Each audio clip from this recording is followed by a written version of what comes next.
हर हर महादेव। प्रिय दर्शकों, भगवान शिव ने बताया है कि कौन सा फूल है जिसे सूंघने मात्र से ही स्त्री को संतान की प्राप्ति होती है। मित्रों, इस कथा को सभी लोग ध्यान पूर्वक सुनिएगा। जो भक्तगण हैं, इस कथा को ध्यान से पूरा सुनिए। उन्हें निश्चित, जो इस कथा को ध्यान से सुनते हैं, उन्हें निश्चित रूप से भगवान शिव की कृपा से मनचाहे फल की प्राप्ति होती है। तो चलिए विलंब न करते हुए आज की कथा को शुरू करते हैं। मित्रों, एक समय की बात है, भगवान शिव जी कैलाश पर्वत पर ध्यान मग्न होकर बैठे हुए थे। तभी उनके पास आदिशक्ति माता पार्वती आती हैं और उन्हें प्रणाम करके उनके समीप जाकर व्याकुल मन से बैठ जाती हैं।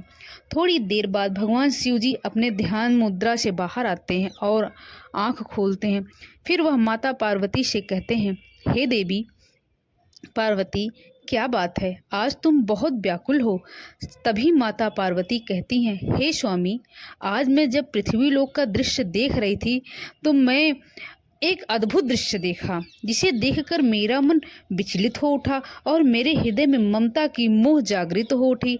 माता पार्वती की यह बात सुनकर भगवान शिव जी बोले, हे देवी, आज आपने पृथ्वी लोक पर ऐसा कौन सा दृश्य देख लिया है जिसे देखकर आपका मन व्याकुल हो उठा है? आप हमें निसंकोच होकर बताएं। तभी माता पार्वती कहती हैं, हे नाथ, पृथ्वी लोक पर उज्जैन नगर में आपका एक अत्यंत ही सुंदर मंदिर है। उस मंदिर में आपकी पूजा के लिए लाखों भक्त आते हैं। हे प्रभु, उस मंदिर में मैंने देखा एक स्त्री पुत्र प्राप्ति के लिए आपकी पूजा कर रही थी और जोर जोर से विलाप कर रही थी। ऐसा हृदय विदारक दृश्य देखकर मेरा हृदय करुणा से भर गया।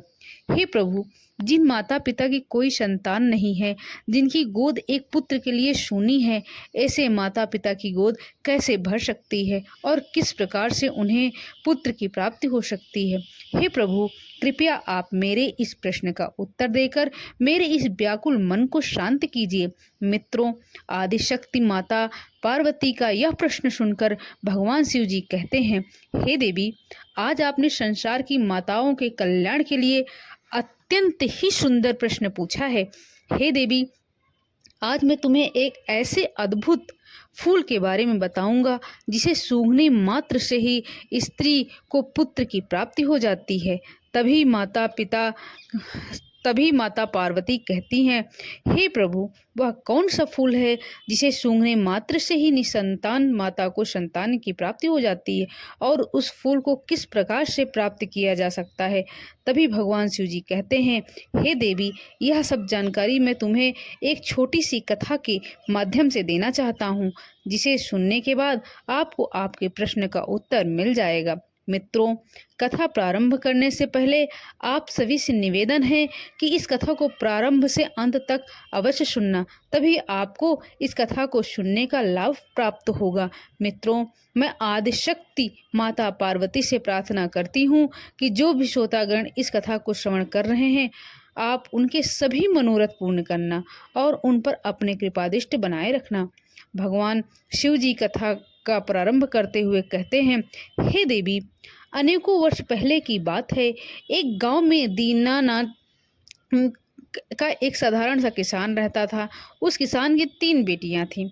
किसान ने जैसे तैसे करके 2 बेटियों का ब्याह कर दिया और सबसे छोटी बेटी का नाम, जिसका नाम बिमला था, उसका भी विवाह नहीं हुआ था। बिमला बहुत ही सुंदर और समझदार थी। बिमला भगवान शिव की अनन्य भक्त थी। वह प्रतिदिन उनकी पूजा आराधना करती थी। आगे भगवान शिव जी कहते हैं, हे देवी पार्वती, किसान ने जिन 2 बेटियों का विवाह किया था, उन दोनों बेटियों को पुत्री थी, उन्हें कोई पुत्र नहीं था। किसान की सबसे छोटी बेटी बिमला की अभी तक शादी नहीं हुई थी। किसान इस बात को लेकर बड़ा चिंतित रहता था कि अभी तक दोनों बेटियों को कोई पुत्र नहीं हुआ है, लगता है हमारी छोटी बेटी को भी कोई पुत्र नहीं होगा। यह सोचकर वह उदास हो जाता था और मन ही मन सोचता रहता था कि जिस प्रकार से मुझे किसी पुत्र की प्राप्ति नहीं हुई है, उसी प्रकार मेरी बेटियों के भाग में पुत्र प्राप्ति का सुख नहीं लिखा है। फिर उस किसान ने अपनी बेटी की ओर देखते हुए सोचने लगा, विवाह होने के बाद अगर इसे भी पुत्र की प्राप्ति नहीं हुई तो मैं लोगों को क्या मुंह दिखाऊंगा? लोग पता नहीं मेरे बारे में क्या सोचेंगे। मित्रों, वह किसान जब भी खेतों में काम करने जाता, वह अपनी मदद के लिए अपनी सबसे छोटी बेटी बिमला के साथ लेकर ही जाता था।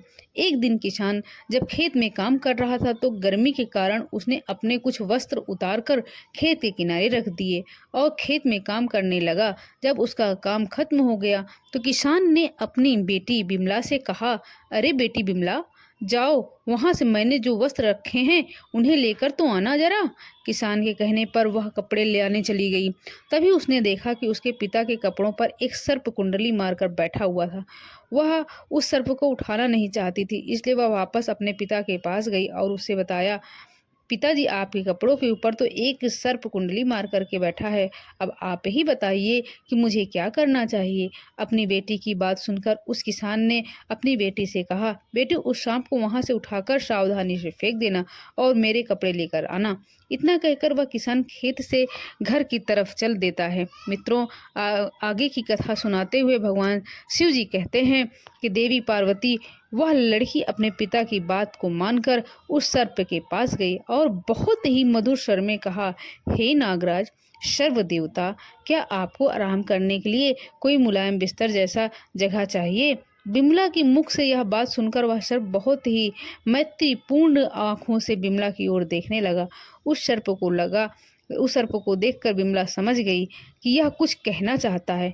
फिर वह उस सर्प के भाव को समझ गई। उसके लिए घास फूस इकट्ठा करके एक आसन बना दिया और उसके ऊपर उस सर्प को बैठा दिया और फिर उस सर्प से कहा कि हे नागराज, अब आप इस मुलायम जगह पर विश्राम करो।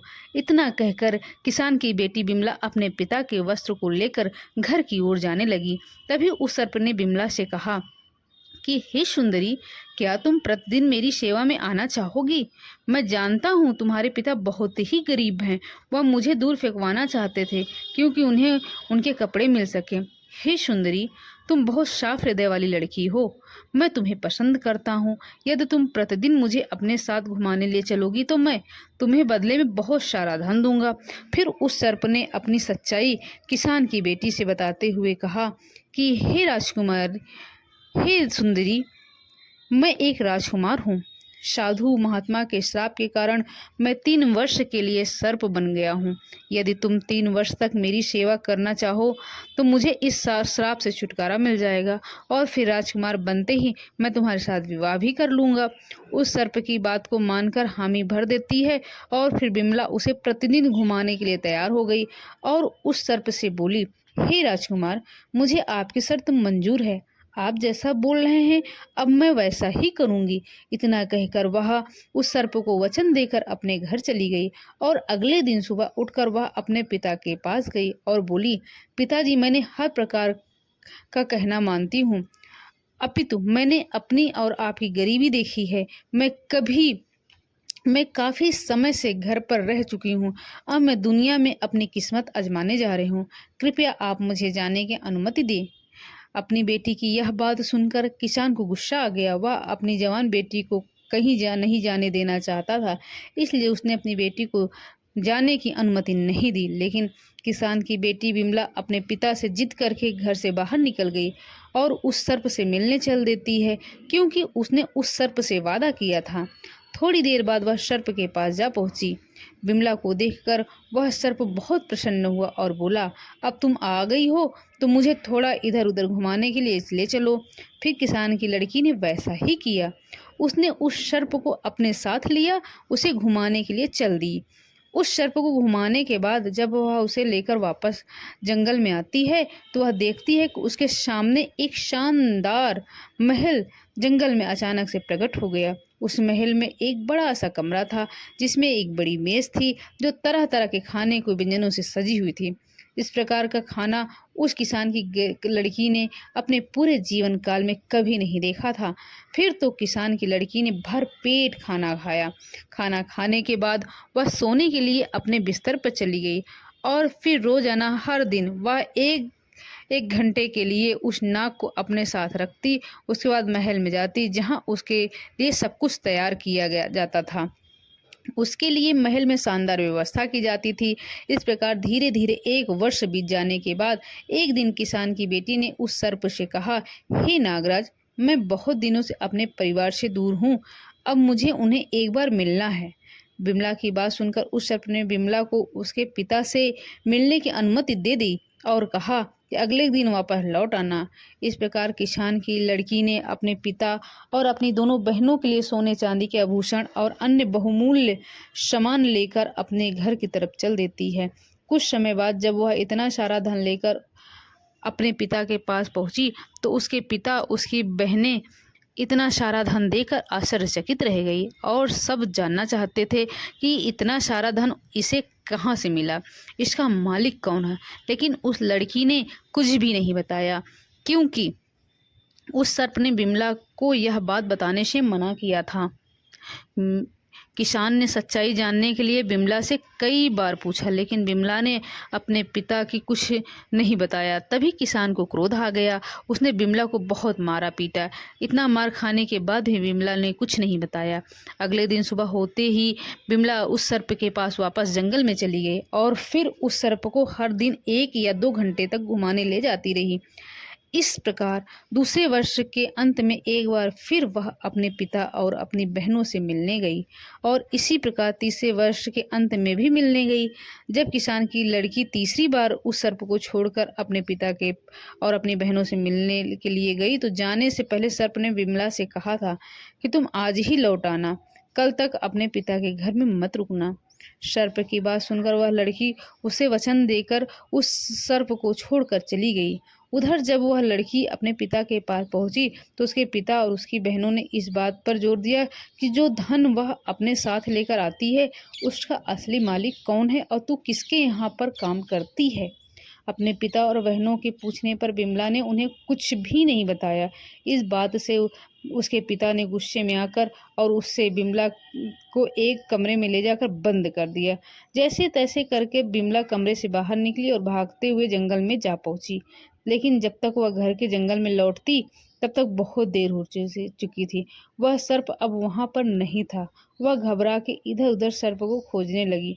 उसने जंगल में सभी जगह देखा, किंतु उसे वह सर्प नहीं मिला और जिस महल में वह उस सांप के साथ रहती थी वह भी गायब हो चुका था। जब वह अपने पिता के घर गई थी उसी दिन उस सांप के 3 वर्ष पूरे हो गए थे और वह सांप फिर से राजकुमार के रूप में बदल गया था और वह अपने राज्य को वापस चला गया था। इधर उस सांप को जंगल में ना पाकर बिमला बहुत दुखी होती है और अपनी दोनों बहनों और पिता को कोसने लगती है। आज अगर मेरे पिता और बहनों ने मुझे बंदी न बनाया होता तो नागराज रूपी राजकुमार मेरे पास हमेशा के लिए होता। फिर वह अपने मन में निर्णय लेती है कि वह उस सर्प को खोज कर ही रहेगी, चाहे जो हो जाए। इतना सोचकर वह उस सर्प को खोजने के लिए चल देती है। उस सर्प को ढूंढते ढूंढते उसे जंगल में एक झोपड़ी मिलती है। वह उस झोपड़ी के पास पहुंचकर आवाज लगाती है। तभी उसके अंदर से एक बुढ़िया निकलकर बाहर आती है। बिमला ने उस बुढ़िया से रात रुकने के लिए आश्रय मांगा और बुढ़िया को सारी बात बताई। फिर बुढ़िया ने उसका बहुत ही प्रेम से स्वागत किया, उसे रहने के लिए आश्रय दिया। अगले दिन जब वह बुढ़िया से विदा लेकर जाने लगी तो बुढ़िया ने बिमला को 3 सेब दिए और बताया कि पहले सेब में एक सोने की थाली है, दूसरे सेब में सोने की अंगूठी है और तीसरे सेब में एक नवरत्नों से जड़ित हार है। उसने सेब देते हुए आगे का रास्ता उस किसान की बेटी को बता दिया, जिससे कि वह राजकुमार तक पहुंच सके। उसके बाद बिमला ने उस बूढ़ी औरत का धन्यवाद दिया और वहां से आगे बढ़ गई। इस प्रकार किसान की लड़की तीनों सेबों को लेकर आगे निकल पड़ी। चलते चलते उसे रास्ते में एक बर्फ का पहाड़ मिला। उस पहाड़ को देखकर वह भयभीत हो गई। उसे समझ में नहीं आ रहा था कि वह कैसे इस बर्फ के पहाड़ को पार करे। तभी उसे कुछ ही दूरी पर एक लोहार दिखाई दिया। वह उस लोहार के पास जाकर मदद मांगने लगी। लोहार को उस पर दया आ गई। उसने पहाड़ पर चढ़ने के लिए उसे एक औजार बना दिया। औजार के सहारे उसने पहाड़ पार कर लिया। पहाड़ पार करते ही बिमला को एक अत्यंत ही सुंदर राज्य दिखाई दिया, जहां पर वह राजकुमार रहता था। यह उसी राजकुमार का राज्य था जो श्राप के कारण सर्प बना हुआ था, जिसे बिमला प्रतिदिन जंगल में घुमाने ले जाती थी। इधर वह राजकुमार जो था पहले से ही विवाहित था। उसकी एक खूबसूरत पत्नी थी। आगे भगवान शिव जी कहते हैं, हे देवी, उस राजकुमार को सांप से मनुष्य बने हुए कई वर्ष बीत गए थे, इसलिए वह उस किसान की लड़की को बिमला को भूल गया था। उस राजकुमार की कोई संतान भी नहीं थी, लेकिन उसकी जो पत्नी थी वह सारी संपत्ति अपने परिवार वालों को दिलाना चाहती थी, क्योंकि उसे राजकुमार से ज्यादा अपने घर वालों से मोह था। इधर राजकुमार भी पुत्र के न होने से बहुत चिंतित था। जब किसान की बेटी को यह सब बातें पता चली तो वह सूत काटने वाले का भेष धारण करके महल के अंदर चली गई और रानी से काम मांगने लगी। रानी ने यह सोचकर उसे काम दे दिया कि यह सूत काटने वाली है और रोजाना महल में रहकर हमारे लिए मखमल के बिस्तर बना दिया करेगी। फिर वह रानी बिमला को महल में काम पर रख लेती है।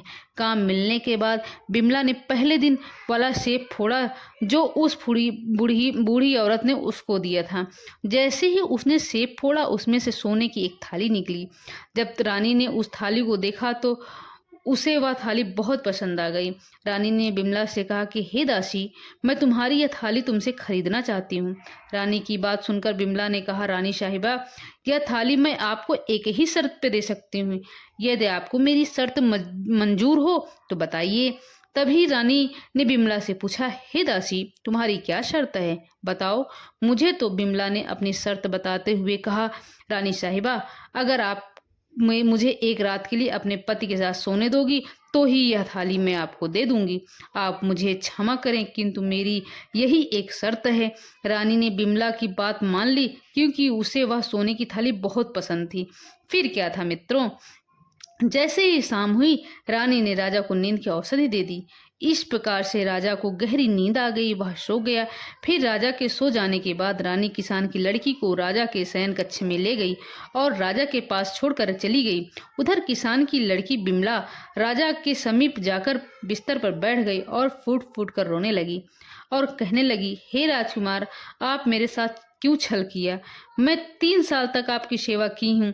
तुम्हारी वजह से मुझे अपने पिता और बहनों से मार और कठोर शब्द सुनने को मिले हैं। मुझे तथा बर्फ के पहाड़ पर चढ़कर तुम्हारे पास आना पड़ा। तुम मेरा यह उपकार कैसे भूल सकते हो? आपने मुझसे शादी का वादा किया था, आपने तो अपने वादे को तोड़ दिया और अपनी पत्नी के साथ उस महल में सुखपूर्वक जीवन बिता रहे हैं। आपने मेरा बिल्कुल भी इंतजार नहीं किया। आपने बस, मैं तो आने ही वाली थी राजकुमार, नींद में था, क्योंकि रानी ने उसको नींद की औषधि खाने में मिलाकर खिला दी थी ताकि वह उस किसान की लड़की से बात ना कर सके। इस प्रकार से किसान की लड़की अपनी बात बोलती रही, मगर राजकुमार सोता रहा और उसकी किसी भी बात का जवाब नहीं दिया। किसान की लड़की बिमला यह सोच रही थी कि राजकुमार मेरी बातों को सुन रहा है, लेकिन कोई जवाब नहीं दे रहा। और इस प्रकार राजकुमार से बात करते करते सुबह हो गई। सुबह होते ही रानी राजकुमार के कक्ष में आई और बिमला को शयन कक्ष से बाहर ले गई। राजा इतनी गहरी नींद में था, उसे कुछ भी समझ नहीं आया। अगले दिन बिमला ने दुखी होकर दूसरा सेब लिया और उसे फोड़ा तो उसमें से हीरे की अंगूठी निकली, जो देखने में बहुत सुंदर थी। जब रानी ने उस अंगूठी को देखा तो उसके मन में भी लालच आ गया और उसने बिमला से उसे बेचने के लिए कहा। तभी बिमला ने फिर से रानी के सामने वही शर्त रखी। रानी ने बिमला की शर्त मान ली और उसे ले जाकर राजकुमार के कक्ष में छोड़ दिया। सब कुछ पहली रात की तरह ही हुआ। राजकुमार नींद की औषधि खाने की वजह से गहरी नींद में सो रहा था, क्योंकि रानी ने दूसरी रात भी राजा को नींद की दवा खाने में मिलाकर खिला दी थी। किसान की बेटी बिमला फिर से राजकुमार के सामने अपना वही वृत्तांत सुनाने लगी और जोर जोर से रोने लगी। इस प्रकार राजकुमार का प्रधान सेवक किसान की बेटी की यह बात चुपचाप सुन रहा था। अगले दिन जब सुबह हुई तो राजकुमार के प्रधान सेवक ने राजकुमार को रात में उसके साथ हुए सारे किस्से को सुना दिया। यह बात सुनकर राजकुमार को बहुत आश्चर्य हुआ। उसने अपना किया हुआ वादा याद आ गया। फिर राजकुमार ने सोचा, मुझे उससे मिलना चाहिए। उधर सुबह होते ही रानी बिमला को अपने साथ लेकर अपने कक्ष में चली गई थी। थोड़ी देर बाद बिमला ने उस बूढ़ी औरत के द्वारा दिया गया तीसरा सेब फोड़ा तो उसमें एक चमचमाता हुआ नवरत्नों से जड़ित हार निकला। रानी ने जब नवरत्नों से जड़ित हार देखा तो उसे लालच आ गई और उसने बिमला से कहा यदि वह उसको यह नवरत्नों से जड़ित हार दे दे तो वह इस रात भी उसे राजा के साथ सोने देगी। रानी की यह बात बिमला मान गई। जब शाम हुई तो रानी ने राजकुमार के लिए खाना परोसा, लेकिन इस बार राजा ने खाना नहीं खाया क्योंकि राजा को पता चल गया था कि इस खाने में नींद की औषधि मिली हुई है। राजा ने खाना खाने का नाटक किया ताकि रानी को उस पर कोई शक न हो। उसके बाद राजा उठकर अपने शयन कक्ष में चला गया और चुपचाप नाटक करके लेट गया। थोड़ी देर बाद रानी बिमला को अपने साथ राजकुमार के शयन कक्ष में ले आई और उसे छोड़कर चली गई। बिमला उदास होकर के राजा के बिस्तर के पास में बैठ गई। वहीं पर खड़ी होकर बैठकर दोनों तरफ से होकर रोने लगी और कहने लगी, हे राजकुमार, आपने मेरे साथ ऐसा क्यों किया? मैं तो 3 वर्षों तक निस्वार्थ भाव से आपकी सेवा की थी। मुझे अपने पिता और बहनों से मार और कठोर शब्द मिले। आपसे मिलने के लिए मुझे बर्फ के विशालकाय पर्वत को पार करना पड़ा। साथ ही आपको ढूंढने के लिए जंगलों में इधर उधर भटकना पड़ा। आप यह सब कैसे भूल सकते हैं? आप यह अपनी पत्नी के साथ महल में सुखपूर्वक जीवन जी रहे हैं। अब मेरा क्या होगा? आगे की कथा सुनाते हुए शिवजी कहते हैं, हे देवी, इस बार राजा चुपचाप किसान की बेटी बिमला की बात सुन रहा था, लेकिन वह झूठ मूठ कर सोने का नाटक कर रहा था और मन में ही मन सोचने लगा, ये एक मेरी रानी है जिसके लिए मैं इतना सब कुछ करता हूँ और वह मेरी संपत्ति को अपने मायके वालों को देना चाहती है, मुझे सम्मान तक नहीं देती। और एक यह लड़की है जो अपने प्रेम को ढूंढते हुए यहाँ तक आ गई है। और जब मैं सर्प रूप में था तो इसने लोगों की परवाह न करते हुए मेरी दिन रात सेवा की। मित्रों, यह सब सोच कर राजकुमार ने अपनी आंखें खोली और बिमला को गले से लगा लिया और उसे राज दरबार में ले जाकर सबके सामने अपनी पत्नी के रूप में अपना लिया। उसके बाद किसान की बेटी बिमला से पूरे विधि विधान के साथ विवाह किया और खुशहाल जीवन व्यतीत करने लगा। फिर एक दिन राजा के महल में एक सन्यासी महात्मा भिक्षा मांगने के लिए आए। बिमला ने सन्यासी महात्मा का बहुत आदर सत्कार किया, उन्हें भोजन कराया और अन्नदान किया। बिमला की सेवा की भक्ति से प्रसन्न होकर साधु महात्मा ने कहा, हे पुत्री, मैं तुम्हारी सेवा भक्ति भाव से बहुत प्रसन्न हुआ, मांगो, तुम्हें क्या चाहिए? तभी बिमला ने हाथ जोड़ते हुए कहा, हे महात्मा जी, भगवान की कृपा से मेरे पास सब कुछ है, किंतु फिर भी आप मुझे कुछ देना चाहते हो तो पुत्र प्राप्ति का शुभ आशीर्वाद दीजिए। बिमला के पूछने पर साधु महात्मा ने कहा, पुत्री, तुम चिंता मत करो, आज मैं तुम्हें एक ऐसे फूल के बारे में बताने जा रहा हूँ जिसे सूंघने के बाद स्त्री को पुत्र की प्राप्ति होती है। आगे सन्यासी महात्मा ने कहा, हे पुत्री, इस फूल को जो भी स्त्री मासिक धर्म पूरा होने के बाद में सूंघ लेती है और सूंघने के बाद में अपने पति के साथ मिलन करती है और गर्भधारण करती है, उसे निश्चित ही एक गुणवान भाग्यवान पुत्र की प्राप्ति होती है। आगे साधु महात्मा ने किसान की बेटी विमला से कहा, हे बेटी, बगीचे की पूर्व दिशा में धतूरे का एक पेड़ है, उसमें धतूरे का फूल लगे हों जो भगवान शिव जी को अत्यंत प्रिय है। तुम सुबह सुबह ब्रह्म मुहूर्त में उठकर स्नान ध्यान करके बाद उस फूल को तोड़कर भगवान शिव जी के शिवलिंग पर चढ़ा देना। शिवलिंग पर चढ़ाने के बाद तुम उसे अपने साथ ले आना और अपने पति से मिलने से पहले उसे फूल को सूंघ लेना, उस फूल को एक बार सूंघ लेना। उसके बाद तुम उसके साथ संबंध स्थापित करना। ऐसा करने से तुम्हें अवश्य ही पुत्र की प्राप्ति होगी। इतना कहकर वह साधु महात्मा वहां से चले गए। यह बात उस किसान की बेटी ने राजा को बताई। राजा यह सुनकर बहुत प्रसन्न हुआ। कुछ दिन बाद बिमला को मासिक धर्म की पीड़ा हुई।